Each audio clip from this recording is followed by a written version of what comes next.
I am Narendra Kumar Sharma. I am starting question answer of chapter 4 for class 7th. On page 45 exercise. First question देखें. State similarities and differences between laboratory thermometer and clinical thermometer. आपको दो thermometer बताए थे, clinical thermometer और laboratory thermometer. तो यदि इनकी similarity की बात करें, बोथ मेजर द टेम्परेचर, पहला. दूसरा, बोथ हैव मरकरी. ये तो सिमिलरिटीज हुई कि टेम्परेचर नापते हैं, मरकरी होती है दोनों में. फिर डिफरेंस क्या है? डिफरेंस क्या है कि जो लेबोरेटरी थर्मामीटर है वो अदर ऑब्जेक्ट के टेम्परेचर फाइंड आउट करने के लिए यूज होता है. क्लिनिकल थर्मामीटर जो यूज होता है वो बॉडी टेम्परेचर फाइंड आउट करने के लिए यूज होता है बच्चों. और यदि लेबोरेटरी थर्मामीटर की रेंज की बात करें तो -10 डिग्री सेल्सियस से 110 डिग्री सेल्सियस इसकी रेंज होती है.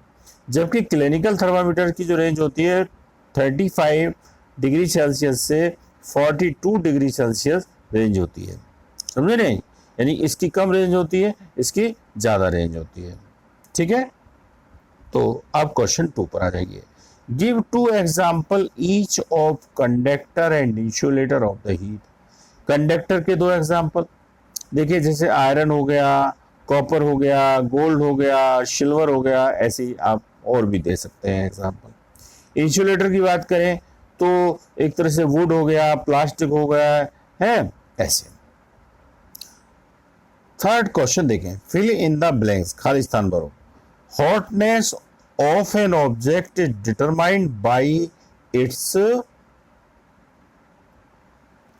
Hotness of an object is determined by its temperature. Temperature के द्वारा यहाँ पे टेम्परेचर आएगा बच्चों. किसी वस्तु की जो हॉटनेस है उसको कैसे निर्धारित करते हैं? टेम्परेचर के द्वारा. Temperature of the boiling water can be measured by a है. The temperature of boiling water can not be measured by a clinical thermometer. Clinical thermometer से हम बॉइलिंग वाटर का टेम्परेचर फाइंड आउट नहीं कर सकते. See देखिए, temperature is measured in degree Celsius. यहाँ पे सेल्सियस आएगा बच्चों. अब बच्चों यहां आ जाएंगे हम. यह है no medium is required for transfer of the heat by the process of radiation. Radiation के लिए किसी मीडियम की आवश्यकता नहीं होती है. ई पार्ट देखें. A cold steel spoon is dipped in a cup of the hot milk. It transfer heat to the other end by the process of conduction. क्या आएगा यहाँ पे? कंडक्शन.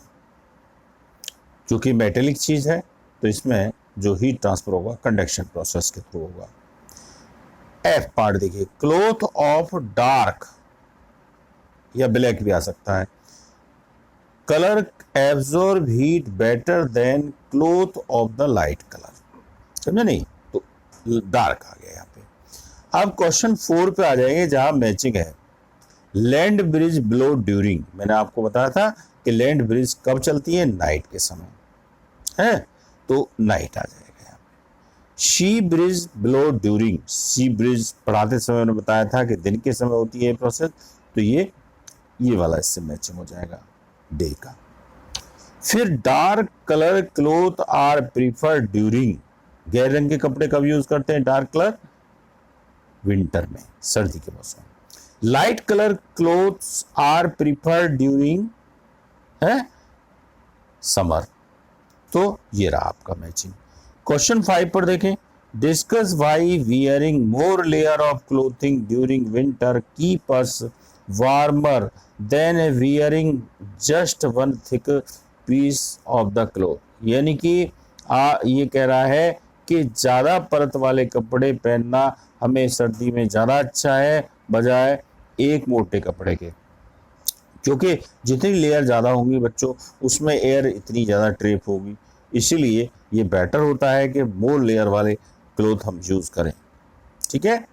अब क्वेश्चन 6 में देखें, लुक एट द फिगर, यानी ये figure है 4.13 है, इसमें कह रहा है mark where the heat is being transferred.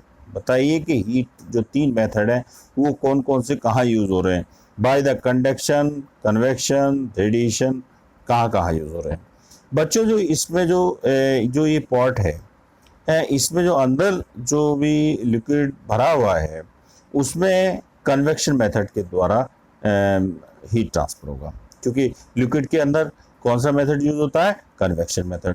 और जो ये कंटेनर है, मेटल कंटेनर, ये वायर मैश हो गई, तार की जाली है, ये इसमें जो कंडक्शन मेथड के थ्रू होगा, क्योंकि मेटल है ये, और मेटल में ट्रांसफर ऑफ हीट कैसे होता है, कंडक्शन मेथड के द्वारा।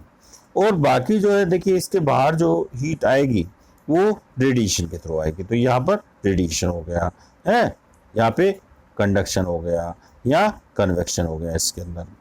अब क्वेश्चन नंबर 7 पे आए, in place of the hot climate it is advised that the outer wall of the house be painted white. कह रहा है कि जो ऐसी जलवायु जहाँ हॉट है क्लाइमेट, वहाँ जो मकान की जो दीवारें हैं बाहरी, वो वाइट पेंट होना चाहिए उन पे। ऐसा क्यों, कि आप जानते हैं, जब हमने समझाया है कि वाइट पेंट जो है वो हीट एब्जॉर्ब कम करेगा, रिफ्लेक्ट ज़्यादा करेगा, जिसके अंदर जो है क्या होगा कि वो हीट कम एब्जॉर्ब कर रहा है, इसलिए अंदर ठंडक रहेगी, तो वाइट पेंट इसलिए ज़रूरी होता है। अब क्वेश्चन नंबर 8 आ जाइए, 1 litre of water at 30 degree is mixed with 1 litre of water 50 degree. कह रहा 30 डिग्री का के पानी में 50 डिग्री का पानी मिलाया, तो टेम्परेचर दोनों के बीच का होगा, तो ये ठीक है, between 30 degree Celsius and 50 degree Celsius. अब इधर आ जाएंगे आप 9th क्वेश्चन पे, an iron ball at 40 degree Celsius is dipped in a mug containing water at 40 degree Celsius, the heat will. आप जानते हो जो बॉल डूबी हुई है उसका भी टेम्परेचर 40 डिग्री सेल्सियस है, और जिस पानी में वो डूबी हुई है मग में जो है वाटर जो है वो भी 40 डिग्री सेल्सियस है, क्योंकि टेम्परेचर बराबर हो गए, तो इसलिए बच्चों हीट का ट्रांसफर होगा ही नहीं, समझे नहीं। तो इसमें not flow from iron ball to water और from water to iron ball, ये वाला बी ठीक है इसका। 10th, a wooden spoon is dipped in a cup of ice cream its other end।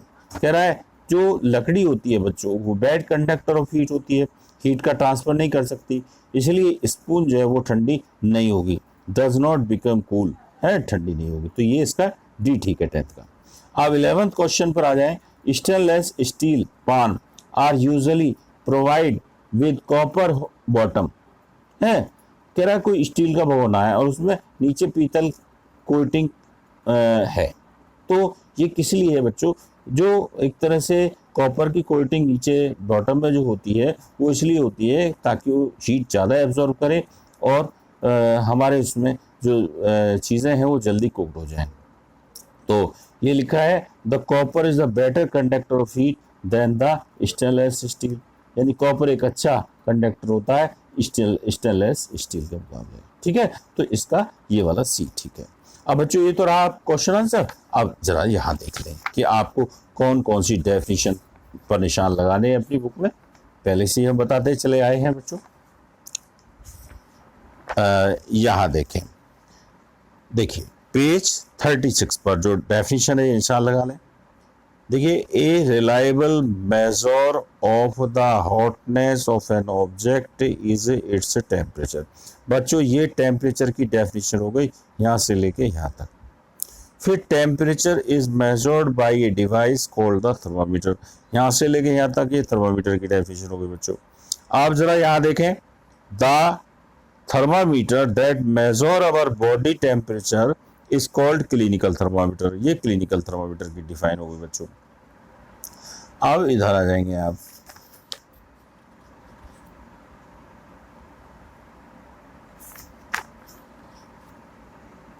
यहां देखें पेज 40 पर, the process by which heat is transferred from the hotter end to the cooler end of an object is known as the conduction. समझे, ये generally solid में होता है, तो ये कंडक्शन की डेफिनेशन होगी बच्चों यहाँ से लेके यहाँ तक। इधर देखिए पेज 41 पर, the material which allow the material which allow heat to pass through them easily are conductor of the heat। Example aluminium, iron, copper. तो बच्चों ये क्या कंडक्टर की डिफाइन हो गई बच्चों, यहाँ से लेकर के और यहाँ तक आप लिख सकते हैं। और यहाँ ये जस्ट इसके बाद the material which do not allow the heat to pass through them easily are poor conductor of the heat. समझे नहीं, तो such as plastic wood poor conductor are known as the insulator. Poor conductor को क्या जाना जाता है, insulator. तो आप इसकी यहां से लेके यहां तक की डेफिनेशन हो गई इंसुलेटर की।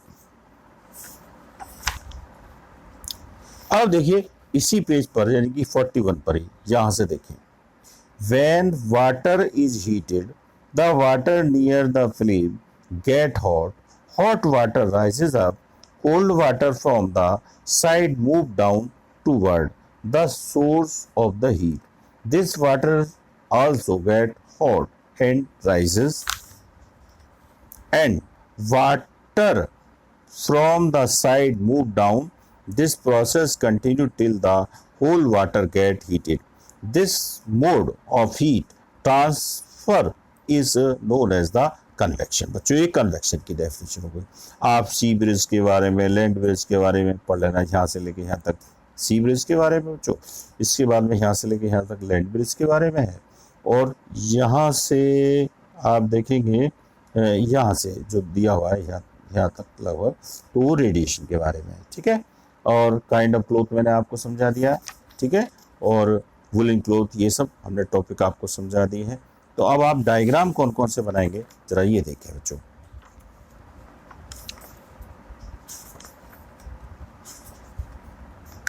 देखिए 4.2 क्लिनिकल थर्मामीटर बना लेंगे आप, 4.2 क्लिनिकल थर्मामीटर ये वाला बना लेंगे। फिर इसके बाद में बच्चों measuring temperature of water with a laboratory thermometer, ये वाला बना लें आप।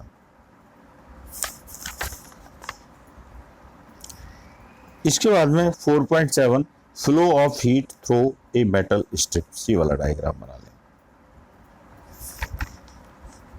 फिर 4.9 convection of heat in water, ये वाला बना लें डायग्राम।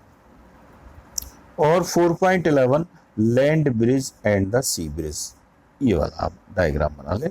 ये भी मतलब बिल्कुल एज ए सीनरी टाइप नहीं, बल्कि एक तरह से बस समझ में आ जाएगा। ठीक है, तो ये रहा बच्चों, this is the end of the chapter 4। Thank you बच्चों, काम भी करते रहे साथ साथ है, और एक तरह से बच्चों आपको समझा दिया, अच्छी तरीके से इसको समझते रहें। ठीक है।